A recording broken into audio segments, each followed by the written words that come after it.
I'm Greg DePalma, and you're listening to Andrea Leand's WTA Finals Hot Shots from Singapore on the Prime Sports Radio Network with lead tennis analyst and former top 15 player in the world, Andrea Leand, who correctly predicted Caroline Wozniacki to defeat Simona Halep on yesterday's report. So, Andrea, a good prediction is a good prediction, but could you have imagined it to have been that convincing? Well, you have to give credit to Caroline Wozniacki today. She just played, I think, the best match so far of the year. We said that yesterday, but she just keeps getting better and better. 94% of her first serves in, only missed one first serve in that first set. And it really set the tone for the whole match. Caroline really controlled it, and she played smarter tennis, and we have to give her a lot of credit. She's so much farther along the learning curve than all of the women there. She's been there. She's done it. She's been to the WTA Finals before. She's been number one, year-end number one before. She has faced all the expectations. She has faced all the controversy. She was called a journeyman earlier this year. She took the umbrage of all that and really was able to just toss it aside, let it roll off her back, keep her head down low, as she said, and keep focused on what was important. And it was interesting when I watched tape of her practice in preparation for this match. She was much more specific in her strategy, in the way she approached this match. We used to see Caroline get on the practice court and just hit balls and run them down and work on the fitness and the coverage and the footwork. Not this time. She got on there. She was very specific with the serve. She put the cans in the corners of the service box, did not leave until she hit them all, was going for placement, really looked to improve that shot. And as we said, with that first serve percentage, really made a difference today, whereas Halep definitely struggled in that. We mentioned she won 72% of her second serves in the previous match, only 27% today. Big difference there. But it was really a question of, Caroline also realizing she had to play defense, offense, and was willing to be patient, work the point around, and wait for the right shot. Whereas Halep, it just wasn't the case. She came out there. She looked good. She by far was the stronger on paper, physically stronger. Of course, we said that if she was able to work the point around herself, be patient, that she had more velocity on her topspin stroke. She was stronger physically and would be able to wear down Caroline and get the short one eventually, especially on that forehand side. But for some reason, Simona just did not have the patience today. Her coach, Darren Cahill, came out. He was absolutely spot on, 100% correct in every single thing he said to her on the on-court coaching break. He went out there. He was positive. He was upbeat. He asked her first for some feedback, how she was, exactly what you should do. And then he did make the points to her, saying, you gotta put some topspin on the ball. You gotta work for the point. You have to break down the forehand. You have to watch for those wide serves. And that's where she was killing Halep. And so those points were made, but as we all know with Halep, she has muscle memory. The preparation has to be done in the training, so when she gets on court, she can rely on instinct. It's very hard for her in particular to change gears during a match. But you have to, again, just give credit, I think, to Caroline Wozniacki. And now she is through to the semifinal. Yes, she will play Caroline Garcia, so we don't know which position she will be in, but she is through to the semifinal. Yeah, and it's that other Caroline, as you mentioned, Caroline Garcia, and she's a WTA Finals rookie, and she pulls off the upset over Svitolina to keep her hopes alive. So how'd she do it? Well, she was the shot maker, but you know what? It was the ability to control her emotions in the end, which I think was the maturity we are now seeing in Caroline Garcia. Of course, the hottest player on tour, winning back-to-back titles in Wuhan, Beijing, got into the championships at the last minute. She said, look, she was just trying to catch her breath.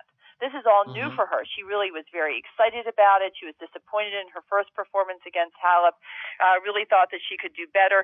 But we saw that she had the lead against Svitolina in that first set. Of course, in the tiebreaker, had several set points, was not able to convert, was so emotional, had to leave the court. And it was Dad that came out to her and really settled her down and said, you know what, it's okay. I want you to enjoy this. I want you to learn from the experience and really try to refocus her energies on what was important instead of the result, instead of what had happened. And it worked. She was able to come back, but 58 winners, Greg, 58 winners, 31 unforced errors. But it was the ability of her to raise her level in that third set when she was down again 5-3 and had had to come back and fight back, that she showed such maturity. She took the risk.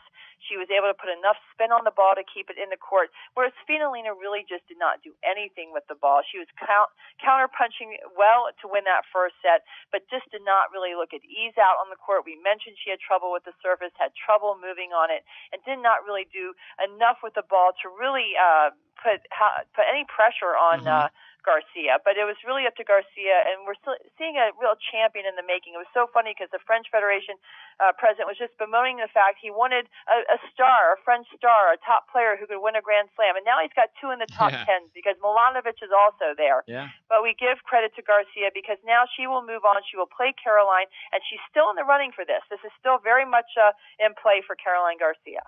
All right, Andrea, your Prime Sports Spotlight today is on one of the top Grand Slam officials in the sport, WTA Supervisor Pam Whitecross, who does such a great job when having to handle player issues on court. Why did you want to spotlight her today?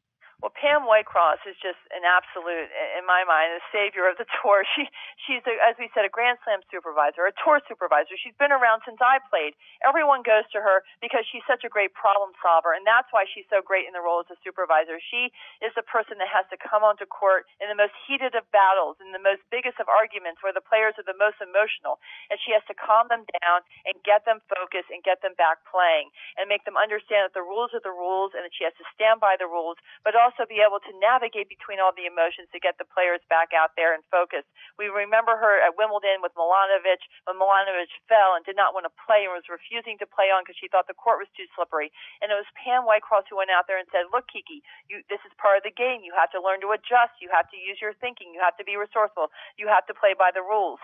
And that's why we're going to spotlight Pam Whitecross today, because that's what we're seeing here in Singapore. It's those that are able to be resourceful, that are able to acclimatize to the conditions, and they're able to really think about how they have to adjust in order to win matches. And we saw that today to Garcia. It was a maturation process to get through it. We've seen it now with even Caroline Wozniacki, who is a veteran of the tour. She's had to make adjustments. She's had to be a real hustler. We saw it with Venus against Ostapenko. And these are girls who have taken advice from Pam Whitecross, and as well as other WTA officials, in learning really how to manage themselves on court and manage those heated moments so they can perform their best. All right, more matches to preview for Day 5. Andrea, we have Pliskova and Ostapenko in one match. Not many people will be paying attention to that one when you have the big one with Wimbledon final rematch, Muguruza and Venus Williams. Well, the Muguruza-Venus Williams match is going to be the match of the day. That is at 7:30 p.m. local time, 7:30 a.m. our time. Of course, Pliskova is already through to the semifinals. She has played by far the best tennis this week, and she will play Ostapenko, who is out because she's already lost twice. But right now it'll be Garbiñe and Venus battling for that last semifinal spot, and it's going to be a real tough one. Of course, Venus won the first couple of matches in the early days, but Muguruza has beaten her the last two times, including at Wimbledon, where she went right through her in the final. Muguruza there was just a younger, stronger, fitter version of Venus, and she really had incredible composure at Wimbledon. She had a great game plan. She knew exactly what she was doing. But Venus, of course, just got through a 3-hour marathon in the last round, Greg. We don't know what kind of what she has left in the tank. We don't know her fitness. We don't know the state of that right arm and what aches and pains she will have in the after effect of that match going into facing Muguruza. You have to give the edge to Muguruza, even though she did not play very well at all against Pliskova.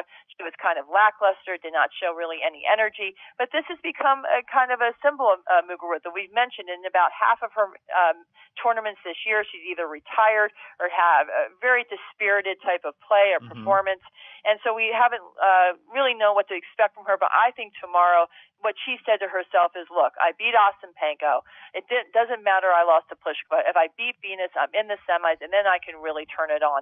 I still can win this tournament, and I still can be number one at the end of the day. And so I think we're going to see a different Garbiñe. She's going to have to serve better, and she's going to have to play far more intense baseline bashing than she did. She's going to need more than 7 winners. She's going to need well into the double digits to beat Venus, because Venus plays great first strike tennis. It will all come down to Venus's first serve percentage and her ability to have some wherewithal physically to get through another tough match. All right, Andrea, great job. Thanks again for this WTA Finals update, and we'll talk to you tomorrow. Staying with the beat here in Singapore, Greg. Thanks a lot. You got it. All right. Once again, thanks to Andrea Leand. Thanks for tuning in to her WTA Finals Hot Shots from Singapore on the Prime Sports Radio Network. We'll see you again tomorrow and all week long. Stay tuned.